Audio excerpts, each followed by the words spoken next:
Hello and welcome to another Dolphin Financial Radio Show with me, Dan Wendol, owner of the Dolphin Financial Group. Alongside me is my friend here. Oh, he's over here. You can't really see him if you're listening to the podcast, but those watching on YouTube can see the old man sitting behind me has a look of regret on his face. And that's today's topic. We're going to be talking about regrets in retirement. I'm going to bring on, regretfully, my co-host, Tony Shore, here to help me with this show. Tony, what do you think of my guy? Is that...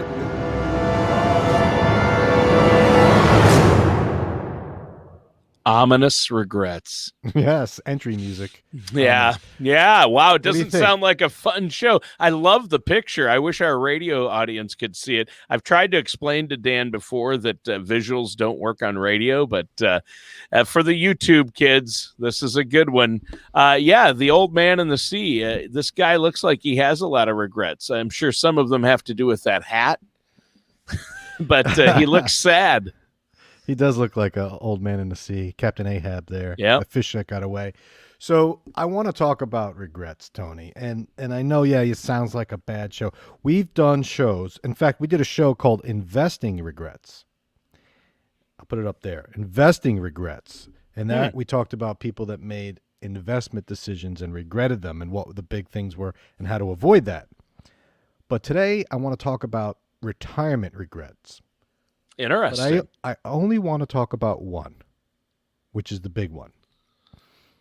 And I'm going to give you a chance to sing here, Tony. Oh, no. Regrets. I've had a few. There you go. That's it. That's all we're getting? Yeah. That's all I got. It did kind of sound like a wounded, what's his name? Frank Sinatra? Yeah, wounded Frank. He didn't Frank come with up a that cold. song. I think that was originally a French song that he was rewritten for him. And Probably. I think he says that he hated that song. If I recall in an interview, he said it was the worst song ever. Frank hated a lot of things, and I don't think he wrote a lot of music himself. So none of that surprises me. So in the past, we've done the investing regrets. And we've done some other shows about lifestyles and thoughts on regret. And what I do want to bring in a moment is I remember, I don't know, you weren't there, but I had my mom and dad on. Oh yeah, the show. I have was a a great clip one from that show that I'm going to share. But what I want to talk about first is what you think the number one regret is. And this is not scientific. This is just me talking with my clients, interactions with people that are retired or soon to be retired. I want to get your take as to what you think the biggest regret might be. Of people in retirement, when they say, what do you regret the most? Yes. Is that I didn't start saving sooner. Okay. So I've written down some bunch on here because I figured you'd say one of them, and you did. Not saving early, number one. Mm-hmm. Now, none of these are the biggie. Okay, sure. So you lured me into a trap. Surprise. I get. Why am I not surprised? So is this guy behind me saying, I wish I would have saved sooner? No. Yeah. So, but that's true. He's not. A lot of people say that. I should have started early, compounding interest. Or they might say, I wish I saved more. Retirement's so hard. I'm sorry I chose this hat over my wife and kids. That's what he's really regretting, not saving. When I ask your wife about you and what regrets she has about you, she says the poor spending choices.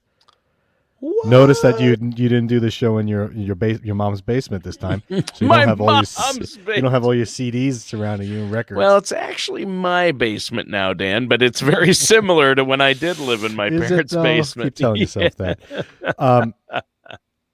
Focused on materials or materialistic things. That's a regret people have. We did our last show on ways to make happy, how to spend money to be happy. And can you buy happiness, Dan? Right. Can you buy happiness? That was the last show we did. So watch that if you haven't seen it. That was a goodie. Mm-hmm. That's a good one. Some people regret being too conservative in retirement when it comes to money. Others might say I took too much risk. You know, you can't win, right? But a lot of these are about, decisions they made when it comes to saving or financial, because retirement, that's, a lot of people associate retirement with earning money. Right. And not Creating money. income in retirement. That's the thing we talk about the most on the show. So I thought you wanted a financially related question. Well, it was a financially related question, but maybe not a financially related answer. Ah, okay. So without further ado, I'm going to tell you what I feel based on just my experience, what I see is the biggest, most common threat. Which is pretty extensive since you deal with retirees every day. Yeah, that's who my audience is. Yeah. So, and your clientele mostly. Yeah. Biggest regret, not enjoying time when you were younger. Won't be my regret. I get to do the show every week. I'm like, I made the best of my time when I was younger. I did the Dan Wendol show. You realize this is being recorded, so I'm going to show you this in 20 years. Dolphin Financial Radio. No regrets, buddy.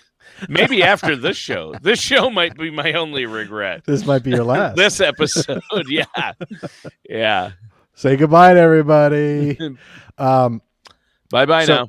So I have a quote for you, and then I want to show a quick clip from my mom and dad. So life is what happens to you while you're busy making other plans. Classic quote. And you're going to say it's classic because you thought John Lennon said it.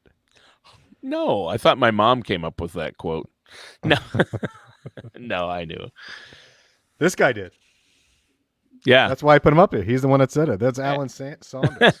It is not. No. I think John Lennon said it, and people attributed it to him. But he was first mentioned in the Reader's Digest, 1957. Sure. But when it comes to retirement planning, and I'm talking with people, and it's like, oh, how much money do we need, and do I have enough? When should I spend it? I've done a show on saving too much for retirement. Remember that one? We did a show on how people save too much money for retirement. And this is a perfect example. Life is what happens when you're busy making other plans. So it's like, I'm going to save retirement. I'm going to do this. There's always tomorrow. I'm going to do my someday. I'm going to do that. Someday never comes. I think who was that? The Doobie Brothers or no? That was Creedence Clearwater Revival, right? That's someday why I don't know it. Yeah. Sorry, it was after the 80s. I wouldn't hold out much hope. We might get the tape deck back, but I wouldn't hold out much hope for the Creedence. CCR, you don't like that? Come on. I wouldn't hold out much hope for the Creedence. Anyway, this is a perfect example of people working, saving. Oh, I'm going to do this when and then it's come and gone. Yep. So let me put on. So back, I'd say 5 years ago, I had my parents come into the studio and do a show with me, and it's an hour-long show, and I talked to them about financial mistakes they made. I kind of get into it with them, and a lot of the decisions they made, like I mentioned in previous shows, they had a pension, so they really didn't have to make decisions financially too much. Both of them had a pension, but they made some decisions, and I want to cut a clip that has both my mom and dad, but my mom was the big proponent of this, but I got my dad to verbalize it. And I want to just share this. I'm going to put this up, and then we could talk about it. So let me grab that and hold on 1 second. So if you're going to retire, make sure you have a plan. Don't say, I'm going to paint my house. So that lasts 20 minutes, You have the rest of your life. You got to keep active, join clubs, anything, meet people, have friends to sit down and have breakfast with. You need to laugh with people. You need to talk to people. The social aspect. Social aspect is the most important thing. You were involved in a lot of social activities growing up. So for you, transitioning retirement, you just spent more time doing that. Correct. Now, you've seen new members over the years. You're 75 now. Correct. And you've seen new members come in to your clubs and social organizations. Right. Later in life. Yeah. What are they saying? And what any advice would you give to anyone listening saying about retirement? What would you do differently or suggest? I would suggest that when you're before retirement and you're still working, do some traveling, as Mom mentioned. Because on one of the trips that we made in our earlier years, we met a couple who were on the ship with us. And they were at the table, And they admired, and they actually said, we give you credit for traveling while you're still young enough to appreciate it. They said, we're retired, we're old, and we're lucky if we get off the ship. Yeah. They don't have the desire like you have Right. when you're in your 40s, or the excitement of going to countries. There it is. Wow. I love you. I love your mom and dad. That interview you did was so great.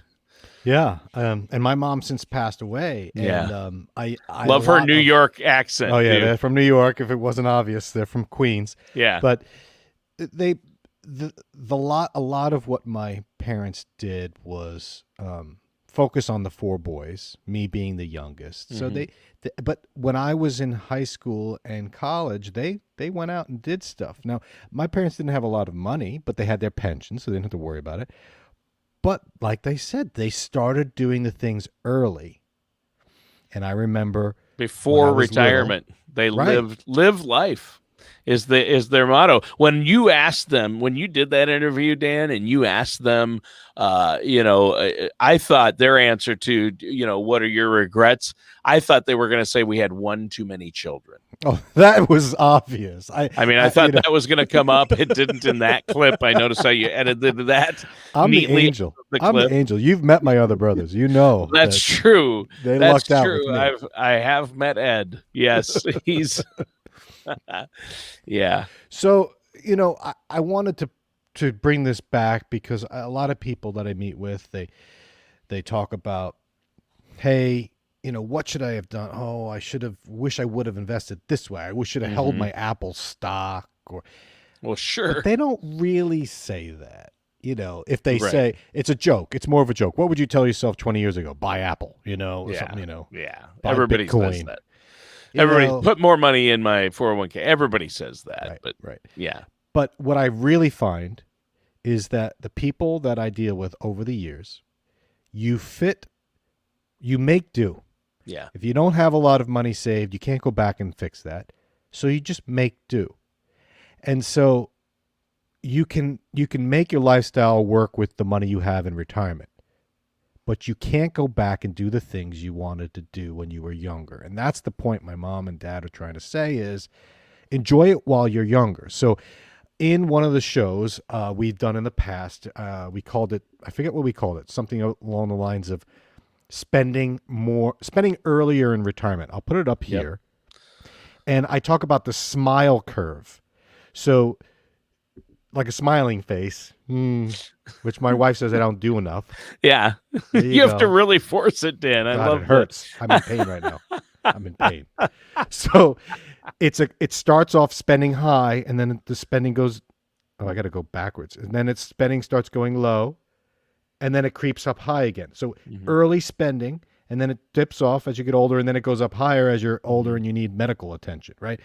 And so the idea is spend it early. And a lot of people come into my office saying, I want to retire, and we show how much money they need. And then they say, oh, look at what I'm going to have when I'm in my 80s. And I say, no, you're probably not, because I'm not going to allow for it. I mean, you could do it if you really want, but I'd rather you spend it earlier and have less when you're in your 80s.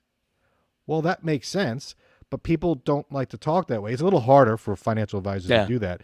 It's hard for a financial advisor to deal with my parents' attitude, which is let's go traveling in 40s and 50s, Yeah. because they're like, wait, whoa. You're not going to have enough money for later. And they're like, well, But later is the slow go years and the no go years. Like, I love your dad's point. You lose, or your mom, I think, said it. You lose the desire and to really want to get out there and do things. The older you get, the more you slow down. I mean, for most people, and even if you try, even if you're a goer and like, I'm going to go hiking, I'm going to go biking, I'm going to go traveling. It just, the reality is it's reality, and it's just the way our bodies work and our minds work. You slow down, and I know it's cliche, but you have your go-go years, your slow go years, and your no-go years. Why save money? All your money for your slow go and no go year. The no go years, it's crazy because we've had this conversation with my parents and with my wife Sarah's parents, and it's funny because one of them gets it, one of them doesn't. One of them says, my financial advisor and I say, I want this. They're 85, by the way. The one I'm talking about is 85. I'm not going to say which of the four parents it is, but one of them is 85, and they say, I have to save this money. I have to save my $650,000 because I'm going to need it because long-term care and memory care because I'm having memory issues. And another point is, my point is give not because we want it, but your grandkids. She has, 6 or 7 beautiful grandchildren, 8. Anyway, you want to help them. Yes, I want to help the grandkids and what's left over.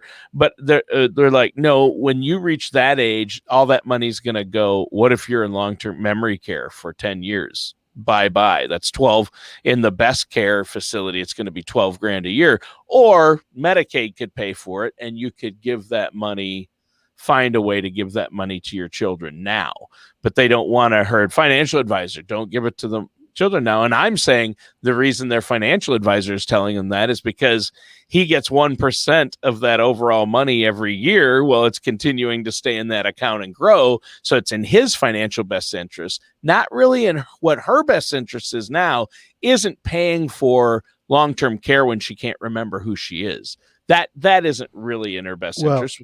Right? And you see bring my up point? A very, very tough dilemma that we face as Yeah. fiduciaries, which is, yes, I charge a fee to manage people's assets. Sometimes, a lot of times, I have to recommend doing things that are against me getting more fee, such as, like you just mentioned, give it away to the kids instead of saving it for long-term care or investing it because, if you invest it with me, I make money, but if you give it to little Johnny, well, I don't make anything. Right. But maybe that's the best thing to do because little Johnny needs help or because you want to see little Johnny get the money. Pay for college, pay for grad school. Or, yeah. I want to give him $10,000 when you die. You're not going to benefit from that because you're not going to be alive. Right. The other thing is, or that 10,000 might not be there, or it's going to it might not be there. It might go to something else, or take Social Security now because then you won't spend down your assets. No, I say spend down your assets and delay Social Security. Yeah. It doesn't help me; it helps them long term. Right. So you bring up a good point, but there is that fine balance of taking care and not being a burden on your kids because no one wants to be a burden on their kids or grandkids. That's true. That is true. So it's a fine line, I guess. It is. Do you see the point there? I really believe in this case. I wish you were her financial advisor because you would look at this thing or this person's financial advisor. And it's the same way, my mom and dad and Sarah's dad, I think he really is trying to, he doesn't want it. He doesn't want to hang on to any of it. He's trying to find a way to make sure his kids can get it and the state can't take it back. And then if he needs long-term care, maybe not Medicare, but Medicaid, might cover it. But, it depends on everybody's situation is different. But I really think that I see advisors saying you need money. Well, once you reach a certain age, it's like, I'm like, really? Do you, he's telling her you can't give any away to your kids or your grandkids. That's what he's telling her. And I know why he's telling her that because I can tell from the conversations that I've heard and the mess this person says, well, he told me this. And I'm like, yeah. And he told it that way. Well, that's because if you give $10,000 to your kid, that's $10,000 less in an account that's earning interest that he's making 1% off of. It's a tough balance. You're right. I'm not going to say he's being nefarious that way, right? But maybe he truly believes you got to take care of yourself first. Maybe that client has expressed an interest to never be a burden on people. So that's true. But I look that's at a good point. That is actually a good point. Maybe it's better to give the grandkids the money because I've had clients change their wills.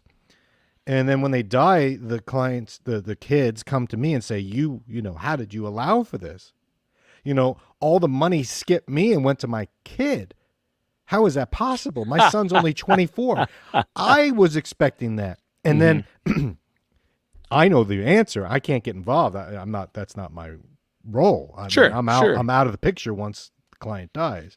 the estate planning documents go this way. But in my mind, I'm saying, you know why? Is because you were absentee, and your son, his grandson, was the one going over there having conversations and feeding him, taking him to doctor's appointments. Yep. And he saw that and said, I'm going to give it to this person because they help me more. Yes. So I Which looked makes at it sense. as, and my parents looked at it as, well, let me spend it on myself. I mean, my kids, I'm not going to try and take my kids from cradle to grave.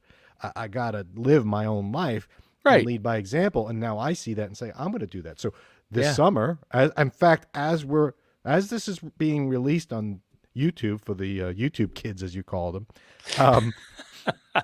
I am in probably Idaho right now on a trip with the kids and the whole family. We're going on a trip. And I mean, most kids want Disneyland or Florida or something, but Idaho, that's good. I think my kids might want that, but that's what they get. They get. You go to Idaho, the rest of us I didn't go to Disney when I was a kid. We went to Tennessee in the mountains and the campgrounds. You know, okay. So my wife was the same. She went to the Maine, trees of Maine. So, but Yeah, what you I'm saying guys are is, into potatoes. Whatever, go to Idaho on vacation. Right? We're doing it. The world's largest potato. Here we come. So, I think the message is clear that the regret, financial regret. Yeah, people say, I wish I would have saved sooner or had more. Right. But you planning financially is a smart thing to do, but don't miss life as it's happening. Right? I would agree. Don't miss. If you're so focused on the future, always focused on the future, you're missing the present. And that is the lesson, I think, that I want to conclude with. I just think that's just that's my philosophy. So when I meet with clients and we talk about planning their income, I always try and front load spending, even when the clients say, "Oh, we thought we would want money later." And if they want that, that's fine. But I will push to say, think twice. Think twice about hoarding or saving money for down the road. For what? For what? Yeah. Good. And it has to be a balance, and you have to be comfortable. The client has to be comfortable with the situation because, some people, they have to have that nest egg as a reassurance, and they don't want to spend it down. So that is an interesting conversation to have. And Dan, I think you made a great point. We all wish we would have saved more, I think, to a person. To a fault, everybody always says that, but you're right. It's like, I think even more so, we probably say, I wish we would have done more. I mean, I actually am pretty proud of, my kids and my wife and I've lived life. I've done a lot of great things.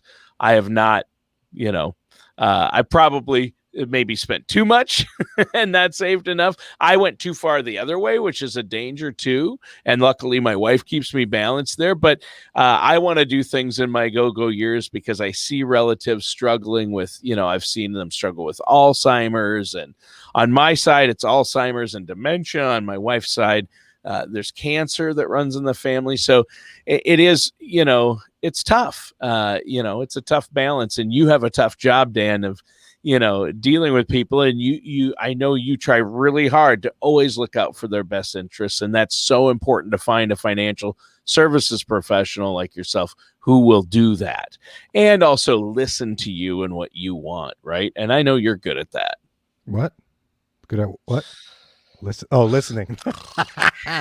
You like that joke. Yeah. You don't have your soundboard today. I will say this though, Tony, it is tough. It is tough to bad joke. To balance. And sure, I err on the side of spending early, and maybe I'll regret that when my clients get older and I'm like, ooh, we're running low.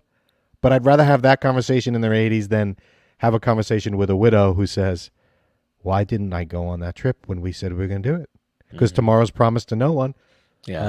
So try and keep it, happy. I don't want to get, my mom was passed.